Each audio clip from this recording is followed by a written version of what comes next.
오늘 본문인 예레미야서를 이해하기 위해서는 역사적 배경을 살펴보아야 합니다.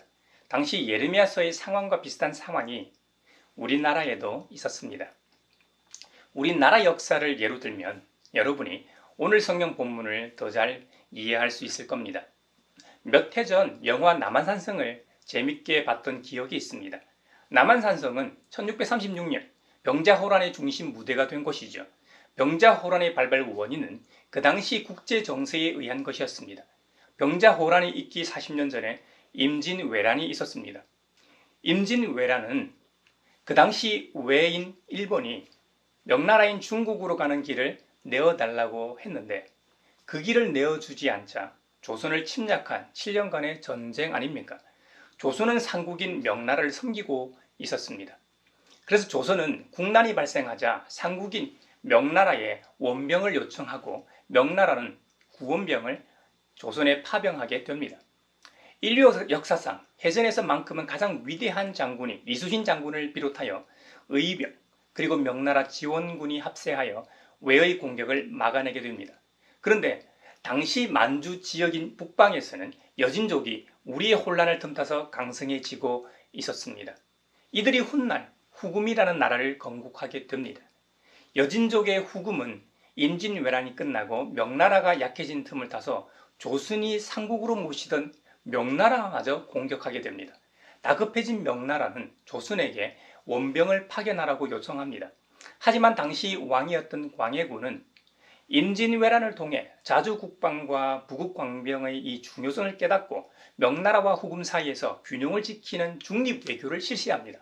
그러나 당시 조선 조정의 관료들은 대부분이 사대주의에 빠져있던 무리들이었기에 광해군의 이 중립외교를 비판했고 결국 이 광해군을 내쫓고 인조를 옹립하게 됩니다. 후금은 자신들과 좋은 관계를 유지했던 광해군을 내쫓았다는 명분으로 조선을 1차 침공하게 됩니다.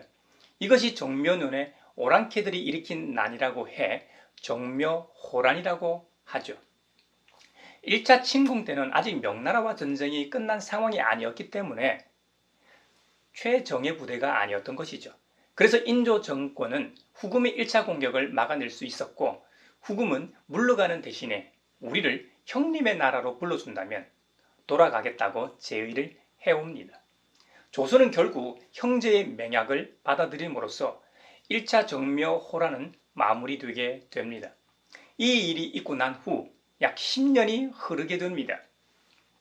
그 10년 동안 국제 정세는 완전히 달라집니다.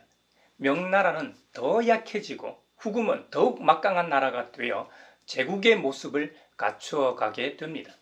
이런 상황에서 당시 후금의 우두머리, 즉 칸이었던 홍타이지가 국호를 후금에서 청으로 바꾸고 칭호를 칸에서 황제로 바꾸게 됩니다. 주위 관계도 정리하게 되는데요. 조선에게도 관계의 재정립을 요구해 옵니다.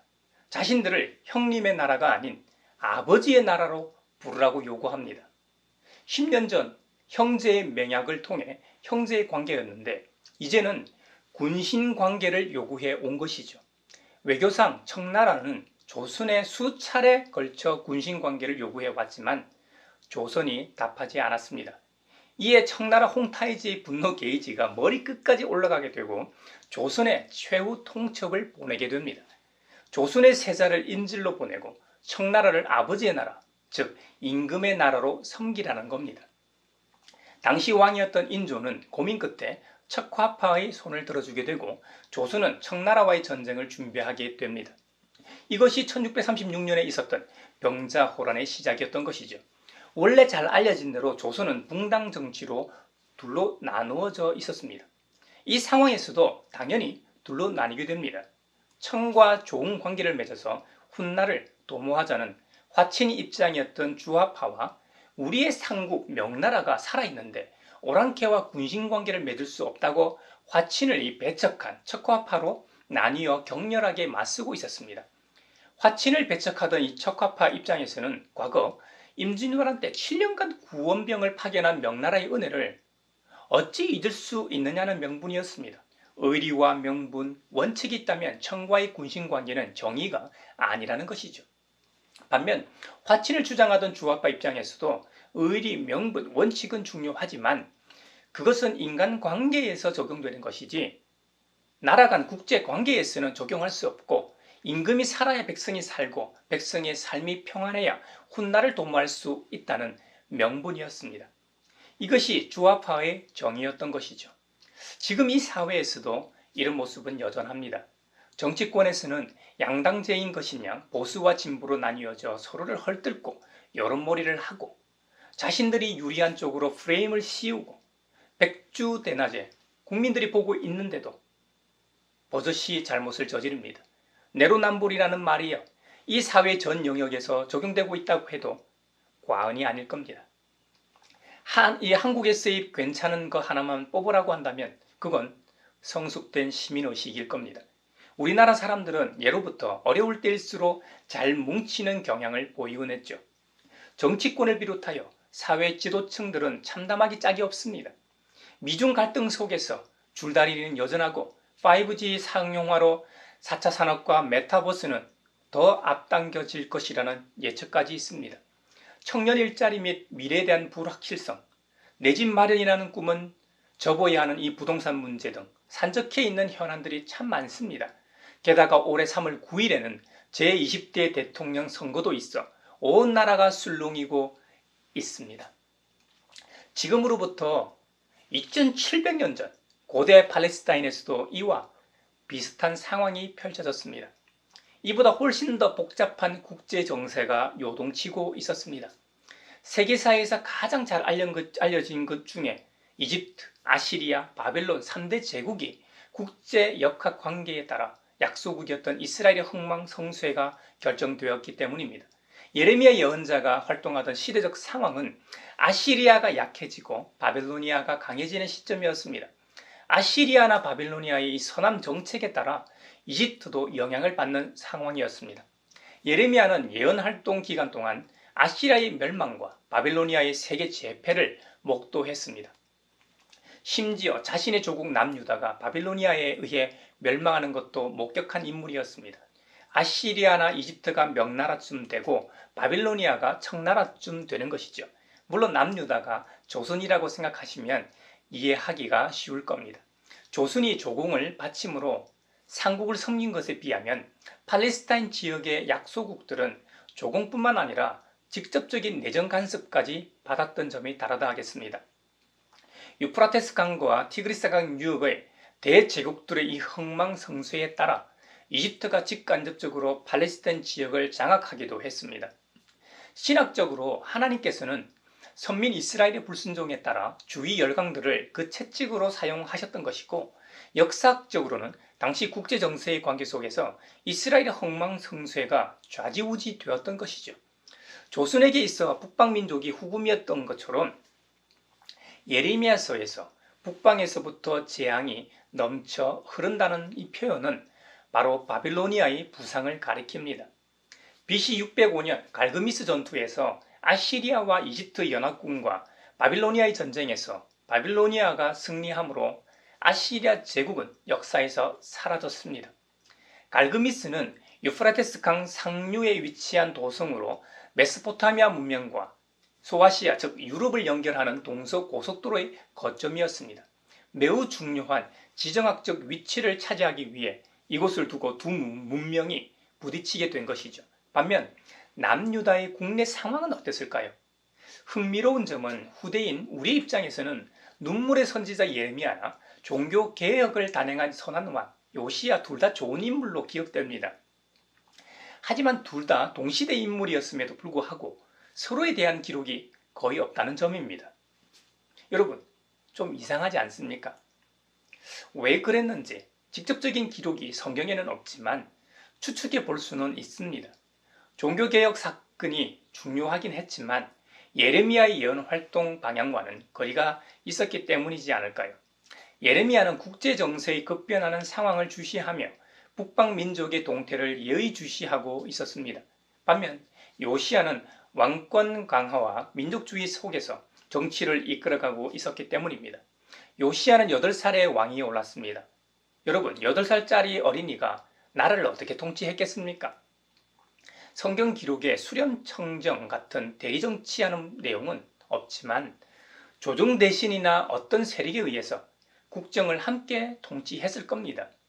그러다 보니 어린 요시야는 본인이 실권을 잡게 되면 왕권을 강화해야 하겠다는 생각, 신념이 자리 잡았겠죠. 왕권 강화를 위해 예루살렘 중심의 제의가 실시되다 보니 예루살렘에 있는 사독계열 제사장과 이 손을 맞잡고 종교개혁을 단행했기 때문에 지방 출신의 예레미야의 이 제사장 가문과는 거리가 있을 수밖에 없었습니다. 예레미야의 가문을 포함하여 지방의 제사장들은 그로 인해 심각한 타격을 받았을 겁니다.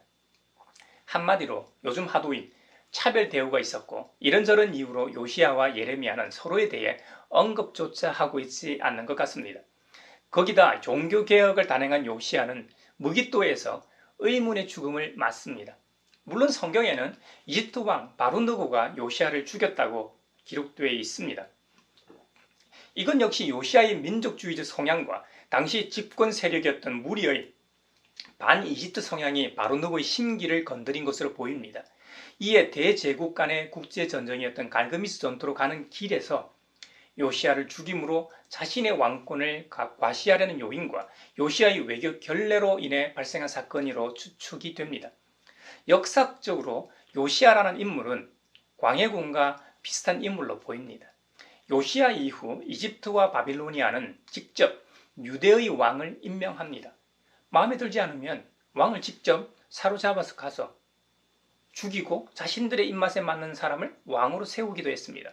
적어도 우리나라는 삼국이 명나라나 청나라의 인준을 받는 시기였지 이런 적은 없었습니다. 서두에 언급했던 청나라 홍타이지에게 병자호란 때 왕이 직접 무릎을 꿇은 게 우리나라 역사에서 단 한 번 있었던 일입니다. 이스라엘에서는 한 나라의 왕을 폐위하고 죽이고 친성향의 사람을 임의로 세우는 일을 마음대로 했다는 겁니다. 예레미야 예언자가 활동하던 시기에 유다는 고대 중동의 복합적인 국제 정세 상황에서 약소국으로, 그것도 우리나라 경상남북도 정도밖에 안 되는 작은 영토를 소유한 나라였습니다. 동시대 인물로서 눈물의 선지자인 예레미야나 종교개혁을 단행한 요시야 왕이나 서로 정적의 긴장 관계 속에서 그 역할을 다했다는 점을 볼 때나 국제 정세 속에서 자신의 입장에 따라 친이집트 성향이나 친아시리아, 친바빌로니아의 성향을 갖고 있는 것을 볼 때 작게는 개인의 영달을 위해 크게는 나라를 생각하는 마음에서 그렇게 행동했다는 것이죠. 마치 사사기에서 나오는 각기 자기 소견에 옳은 대로 살았다는 겁니다. 결국 하나님의 뜻이 아니라 자신들의 뜻에 따라 살다 하나님과의 언약을 저버리고 나라는 망하고 백성들은 사로잡혀 가기도 하고 또 먼 타국으로 먼지 날리듯 흩어졌다는 겁니다.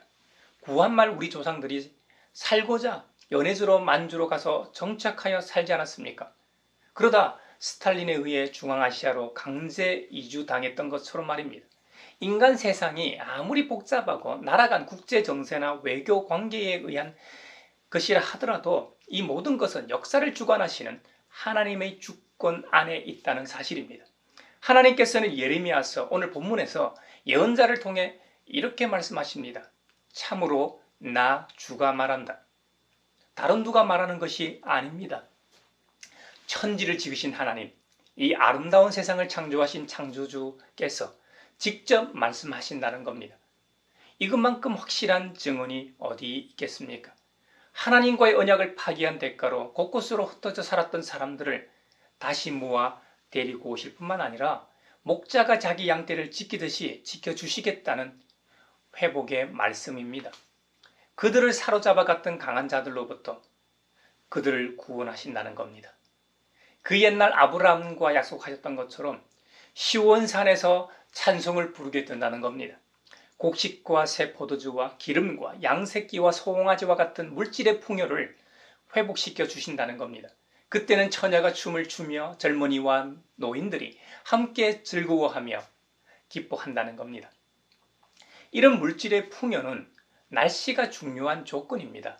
특히나 그 옛날에는 절대적으로 자연 상황에 따라 풍작이 될 수도 있고 흉작이 될 수도 있었습니다. 적당한 일조량과 풍부한 수량, 그리고 바람이 있어야 벼가 잘 자라고 또 들에는 풀이 잘 자라 가축들의 먹이가 풍부할 수 있었죠. 그래서 구약 성경에는 하나님께서 이른 비와 늦은 비를 적당한 때에 내리셔서 축복하신다고 기록하고 있습니다. 이른 비와 늦은 비의 축복을 언급하고 있는 신명기에서는 하나님의 백성들이 하나님을 사랑해서 하나님의 명령을 정정하고 섬기며 지키고 행하면 하나님께서 나머지 모든 것을 알아서 해주실 것이라고 약속하고 있습니다.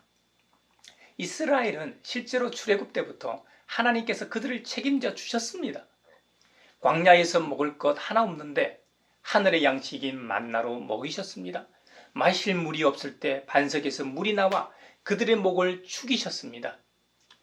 고기를 먹고 싶다고 했을 때 메추라기를 통해 먹이셨습니다. 광야에서 무방비로 노출된 상황에서 적으로부터 그들을 보호하고 지켜주신 분도 바로 하나님이십니다. 광야와 사막의 밤은 몹시도 춥습니다. 낮에는 견디기 어려울 정도로 온도가 상승해 덥습니다. 그래서 밤에는 불기둥으로, 낮에는 구름 기둥으로 그들을 안전하게 인도하셨습니다. 약속의 땅인 가나안에 입성했을 때 그곳은 지구상에서 가장 비옥한 땅이냐? 그것도 아닙니다. 이스라엘 평야와 같은 곡창 지도도 있지만 대부분은 산지나 구릉입니다. 그들에게 있어 가장 크게 차지하는 물 공급원은 바로 비였습니다. 그러니 이른 비와 늦은 비는 그들의 생명의 젖줄과도 같은 것이었죠. 이른 비는 가을에 내리는 비로 여름 동안의 건조함을 끝내고 밭가리에 좋은 땅을 마련해 주었습니다. 늦은 비는 봄비로 3, 4월경에 내리는 큰 비였습니다. 이 늦은 비는 모든 식물의 싹을 촉촉히 적시어 여름이 시작되기 전에 온 땅을 초록으로 뒤덮게 하는 촉매제가 되었던 것이죠. 그러니 이른 비와 늦은 비가 적당한 때에 내리는 것은 팔레스타인에서 살아가는 사람들에게 있어 가장 중요했던 것이죠. 이스라엘은 9월이 새해 시작이기 때문에 이른 비와 늦은 비의 시기가 다른 겁니다. 이것이 하나님께서 이스라엘 백성에 주시는 선물이었던 것이죠. 이 선물로 인해 그들은 육적으로 구원을 얻을 수 있었던 것입니다. 하나님의 선물로 인해 이전 날의 모든 괴로움과 고통을 보상해 주셨습니다. 하나님의 위로로 슬픔이 기쁨으로 변하고 근심에서 벗어나 기뻐하게 된다는 겁니다. 이것이 다 하나님의 선물이라는 것입니다. 에베소서에서는 하나님의 선물이 구약의 육적인 선물에서 영적인 선물로 이어집니다. 물질의 풍요를 가져오는 이른 비와 늦은 비는 육적인 은혜라고 한다면 에베소서에서 말하는 선물은 영적인 은혜라고 할 수 있습니다. 그 옛날 이스라엘 백성들을 택하셔서 선민으로 살아가게 하신 이유는 하나님 앞에서 거룩하고 흠없는 사람이 되게 하시기 위함이었습니다. 신명기의 이 쇠마 말씀에서도 알 수 있듯이 하나님의 창조 섭리에 따른 행함을 통해 거룩하고 흠없는 존재가 될 수 있었습니다. 하지만 아담 이후 타락한 인간은 근본적인 죄의 문제를 해결하지 않은 상태이므로 회개하고 제자리로 돌아와도 또 죄를 지을 수밖에 없는 존재였습니다. 하나님께서는 이 근본적인 죄의 문제를 해결하기 위해 그분의 외아드님이신 예수 그리스도를 통해 우리를 구원하심으로 하나님의 자녀로 삼으시려는 계획을 세우셨습니다. 그 계획은 죄 없으신 예수 그리스도께서 우리 대신해서 십자가에서 속죄의 피를 흘리고 죽으심으로 우리의 원죄를 해결하신 것입니다. 그러므로 그 이후로는 동물의 피를 통한 제사를 드리지 않게 되었던 것이죠. 예수 그리스도 하나님의 아들 구세주께서 십자가에서 죽으심으로 우리의 죄를 없애셨고 3일 만에 부활하심으로 우리도 주님처럼 마지막 때에 부활할 길을 열어놓으신 사건을 복음이라고 합니다. 이 복음을 듣는 이마다 이 복음을 믿으면 누구나 구원받고 하나님의 자녀가 됩니다. 요한복음에 보면 세례자 요한을 먼저 보내셔서 이 복음의 핵심이 바로 이 땅에 오신 예수 그리스도임을 증거하였습니다. 어떤 이들은 세례자 요한의 말을 듣고 예수가 하나님의 아들 구세주임을 믿었고 또 어떤 이들은 믿지 않았습니다. 이 복음을 믿는 자들은 구원을 받고 하나님의 자녀가 되었고 믿지 않는 자들은 그 믿음 없음으로 인해 구원에서 제외되었던 것입니다. 부활하신 예수님께서 승천하시기 전에 거룩한 영이신 보혜사 성령님을 보내겠다고 약속하고 가셨습니다. 정말 오순절날 성령 강림이 사건이 있었습니다. 이 이후로는 성령님을 통해 우리는 복음을 믿습니다. 성령님의 감화 감동을 통해 우리는 예수님이 하나님의 아들이심을, 예수님의 십자가 사건과 부활이 나와 깊이 상관이 있음을 깨닫게 됩니다. 이 모든 것이 하나님의 은혜요 선물이라는 겁니다. 그 옛날 하나님께 나아가는 제사 제도 등 율법은 모세를 통하여 이 세상에 주어졌습니다. 하지만 은혜와 진리는 하나님의 아드님이신 예수 그리스도를 통해 생겨난 것입니다. 이 세상에 진리는 없습니다. 하나님만이 진리가 되십니다. 이 세상의 온갖 법칙들도 세월 앞에 다 변합니다. 유한한 인간이 볼 때 자연의 법칙은 불변한 것처럼 보이지만 무한이라는 시간에서 보면 자연 법칙도 변화를 거절할 수는 없습니다. 하지만 그 모든 것을 만드신 창조주 하나님 한 분만이 변하지 않으시는 진리이십니다. 요한복음에서는 이 진리와 은혜가 예수 그리스도를 통해 생겨났다고 말합니다. 그 말은 예수님이 곧 하나님이시라는 의미입니다. 그러므로 예수님은 태초에 하나님께서 천지 만물을 창조하실 때 그 자리에 있으셨다는 말이 됩니다. 그리고 그 주님은 성령님을 통해 우리 안에 내주하고 계십니다. 이것이 우리를 사랑하시는 하나님의 은혜요 선물입니다. 은혜와 진리가 되시는 예수님을 믿는 자는 누구나 하나님의 자녀가 됩니다. 하나님의 자녀는 하나님 앞에서 거룩하고 흠없는 사람이어야 합니다. 이것이 우리 주님의 뜻이기 때문입니다. 하나님께서는 예레미야 예언자를 통해 이스라엘을 회복시키겠다고 말씀하셨습니다. 세계 곳곳에 흩어져 있던 사람들을 모아 데리고 오신다고 하십니다. 그들 중에는 눈먼 사람과 다리를 저는 사람도 있고 임신한 여인과 해산한 여인도 있다고 합니다. 그들이 눈물을 흘리면서 돌아올 것이라고 성경은 기록합니다. 요한계시록에 의하면 주님께서는 그들의 눈에서 눈물을 닦아주실 거라고 약속하십니다. 오늘 이 시대에 이 사회에서 눈먼 사람, 다리를 저는 사람, 임신한 여인과 해산한 여인은 누구입니까? 요즘 말로 하면 차별이 없다는 말일 겁니다.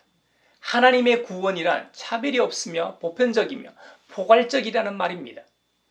예레미야 예언자를 통해 언급하고 있는 네 종류의 사람들은 자기 혼자 힘으로는 이동할 수도 귀환하는 것이 불가능한 사람들입니다.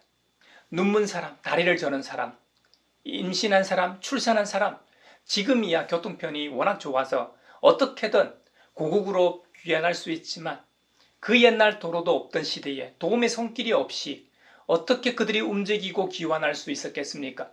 포로기 이후 국가를 재건하는 상황이라면 더욱 이들은 걸림돌이었을 겁니다. 하지만 자비와 은혜가 풍성하신 하나님께서는 주님의 형상을 닮은 존귀한 존재로 인식하셨다는 의미입니다. 더없이 귀한 이 존재들을 누가 비난하고 멸시할 수 있단 말입니까?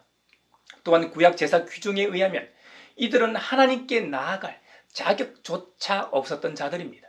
반면 우리 주님께서 선포하시는 복음은 남자도 여자도 헬라인도 유대인도 장애인도 비장애인도 차별 없이 해당한다는 겁니다. 이것이야말로 창세기 1장에서 하나님께서 천지 만물을 창조하시면서 보시기에 좋았다 하고 말씀하신 모습일 겁니다. 오늘은 2022년 새해 첫 주인 신년주일입니다. 올 한 해 우리가 어떻게 살아가야 할지 다짐하는 시간이 되시길 바랍니다. 올 연말 송년주일에 우리 모두가 신년주일 말씀대로 나름 잘 살았어 하고 고백할 수 있기를 바랍니다.